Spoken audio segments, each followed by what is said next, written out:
大家问千万字，大家要和大家做伙来捌一字。这几天超级寒流落南，会当讲是真无普遍，真罕咧看。今仔日要甲大家小解这一字，就是普，读做普奥普，第二条普通的普。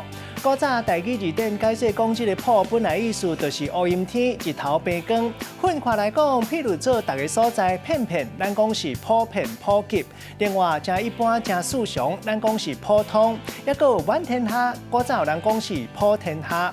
旧历7月拜考甜啊，咱讲是普渡。另外，这字照用字的音读做普，像讲你普啊车，这是照用字。带大家做伙来小解这两个词。头一个读做普普啊，意思就是小歌啊，普遍溜溜啊，皮皮啊。第二个词读做普遍，又是真一般，常在看到无稀罕。咱用一句话来举例，甲这两个词夹做伙。譬如讲，这间餐厅的菜色，敢若会当讲是普普啊，尔尔，用的食材真普遍，请客嘛无啥物家己的特色，算是真一般。今仔日小解这一字读做普，提供予观众朋友来参考。